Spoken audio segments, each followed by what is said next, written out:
नमस्कार दोस्तों, सी online classes के करंट अफेयर्स प्रोग्राम में आपका स्वागत है। मैं हूं रजनीश।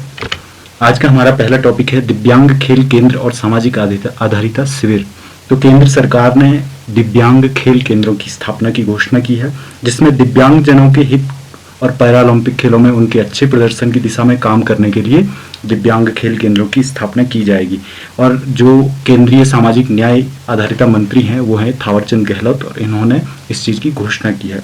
इसके मुख्य बिंदु हैं कि इसका पहला जो केंद्र है वो अहमदाबाद शहर में खुलेगा, और यह घोषणा उन्होंने गुजरात के सामाजिक आधारिता शिविर को वर्चुअल संबोधित करते हुए की है। तो जो पहला केंद्र इसका खुलेगा, दिव्यांग खेल केंद्र, वो गुजरात के अहमदाबाद में खुलेगा, और इसकी घोषणा थावरचंद गहलोत जी ने एक वर्चुअल शिविर के दौरान की, एक सामाजिक आधारिता वर्चुअल शिविर के दौरान।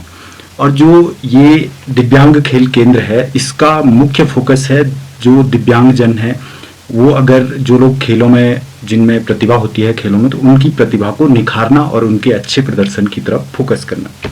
नेक्स्ट है हमारा आभासी जल विश्लेषण, वर्चुअल वाटर एनालिसिस। तो भारतीय प्रौद्योगिकी संस्थान गुवाहाटी, आईआईटी गुवाहाटी के शोधकर्ताओं ने आभासी जल विश्लेषण के माध्यम से भारत में बेहतर जल प्रबंधन नीतियों का रास्ता खोज लिया है। और इस अध्ययन का नेतृत्व आईआईटी गुवाहाटी की प्रोफेसर अनामिका बरुआ कर रही हैं। तो जो ये आभासी जल विश्लेषण है, इस पे आईआईटी गुवाहाटी काम कर रहा था, और उन्होंने इसमें बेहतर प्रबंधन का एक रास्ता खोजा है, और इसका नेतृत्व जो कर रही थी वो प्रोफेसर अनामिका बरुआ कर रही थी। आभासी पानी है क्या? प्रोफेसर के अनुसार, जो प्रोफेसर अनामिका बरुआ हैं, उनके अनुसार वर्चुअल वाटर खाद्य और गैर खाद्य वस्तुओं और सेवाओं के उत्पादन और व्यापार में शामिल पानी, आभासी पानी वह अदृश्य पानी है जिसका उपयोग उत्पाद या सेवा के पूरे जीवन चक्र में किया जाता है। माना आप एक बिस्किट बना रहे हो, और उस बिस्किट के बनाने में, उस बिस्किट के जब तक वो आपके किसी उपभोक्ता तक पहुंचता है, तब तक उस पर जितना अदृश्य पानी खर्च हुआ है उसका विश्लेषण है। तो ये एक एग्जाम्पल है, हमारा जो बिस्कुट का एग्जाम्पल हमने आपको दिया है। तो इस तरह का ये अदृश्य पानी है जो खर्च होता है, इसके बारे में लोगों को जानकारी नहीं होती है।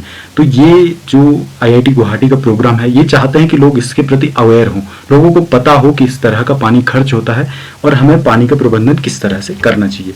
आभासी जल विश्लेषण, आईआईटी गुवाहाटी के अध्ययन से प्राप्त परिणाम आभासी जल प्रवाह मूल्यांकन में पानी की कमी को कम करने के लिए ज्ञान शासन अंतर को पाटने में मदद करेंगे। इस अध्ययन के अनुसार पानी और खाद्य सुरक्षा प्राप्त करने के लिए सतत कृषि की योजना और क्रियान्वयन के लिए निरंतर पानी की कमी वाले राज्य महत्वपूर्ण हैं। इस अध्ययन से पता चलता है कि जल संकट वाले राज्यों में मीठे पानी के संसाधनों पर दबाव को कृषि जलवायु रूप से उपयुक्त खाद्यान्नों का उत्पादन करने के लिए वर्चुअल वाटर फ्लो विश्लेषण का उपयोग करके उत्पादों क्षेत्रों में विविधता लाकर कम किया जा सकता है। और इसमें यह भी देखने वाली चीज है कि इस सारे विश्लेषण का मेन फोकस ये है कि हम जहां पानी की कमी है वहां उन उत्पादों का उपयोग, उन उत्पादों का उत्पादन कम करें जिनमें बहुत ज्यादा पानी लगता है। वहां पे हम कम पानी वाले उत्पादों को उगाएं, या जैसे हम कृषि के क्षेत्र में उस तरह के खाद्यान्नों को न उगाएं वहां पे जिनको बहुत पानी की जरूरत होती है, या उस तरह का इंडस्ट्री वहां न लगाएं जिस इंडस्ट्री में पानी की बहुत आवश्यकता होती है। वर्चुअल वाटर की अवधारणा पहली बार 1990 के दशक में यह समझने के लिए पेश किया गया था कि पानी की कमी वाले देश लोगों को भोजन, कपड़े और आश्रय सहित जल गहन उत्पादन, वाटर इंटेंसिव प्रोडक्ट जैसे आवश्यक सामान कैसे प्रदान कर सकते हैं। आभासी जल प्रवाह मूल्यांकन का उद्देश्य, यह आकलन स्थायी उपयोग को प्रेरित करने के उद्देश्य से किया गया है, जिससे जल सुरक्षा को बढ़ावा दिया जा सकता है। यह भारत में राज्यों में जल प्रवाह का विश्लेषण करके पानी की कमी पर विज्ञान और नीति के बीच की खाई से को संबोधित करेगा। तो इससे इसका उद्देश्य ये है कि जो जल सुरक्षा को इससे बढ़ावा मिलेगा, और राज्यों में जल प्रवाह का विश्लेषण करके पानी की कमी को वैज्ञानिक तरीके से उसको निपटने का प्रोग्राम तैयार किया जाएगा। आगे है कर्नाटक संगीत के गायक और पद्मश्री पुरस्कार विजेता परसाल बी पौन्नमल का केरल में 96 वर्ष की आयु में निधन हुआ है। तो जो ये परसाल बी पौन्नमल हैं, ये बहुत प्रसिद्ध संगीतज्ञ थे, गायक थे, और इनको पद्मश्री पुरस्कार भी दिया गया था, और आजकल इनकी मृत्यु हुई है।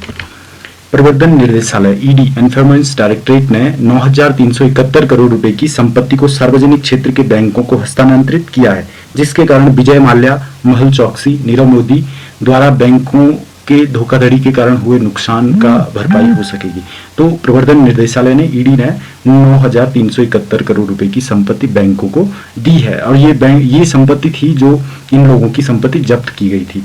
ये विजय माल्या, मेहुल चौकसी, नीरव मोदी, इस टाइप के लोग जिन्होंने बैंकों के साथ धोखाधड़ी की थी। तो अब बैंक इस संपत्ति से, जो ये संपत्ति है, इससे अपने जो उनके ऊपर इस तरह का दबाव आया था, आर्थिक दबाव इन लोगों की धोखाधड़ी की वजह से, उसको कम कर सकेंगे।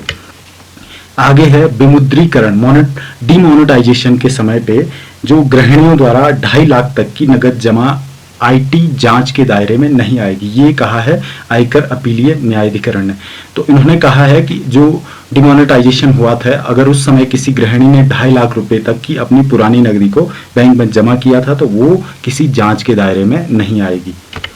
अगला है लक्ष्य तेरा सामने। इस शीर्षक से आधारित ओलंपिक थीम गीत लॉन्च किया गया है, जिसको मोहित चौहान ने गाया है। तो जो हमारे खिलाड़ी टोक्यो ओलंपिक में जा रहे हैं, उनका मनोबल बढ़ाने के लिए ये इस लक्ष्य तेरा सामने है नामक का एक गीत लॉन्च किया गया है, और इस गीत को गाया है मोहित चौहान ने। इंग्लैंड के साउथहैम्पटन के रोज बाउल में विश्व test championship, world test championship का फाइनल मैच भारत और न्यूजीलैंड के बीच हुआ था, और इसमें न्यूजीलैंड ने भारत को 8 विकेट से हराया है।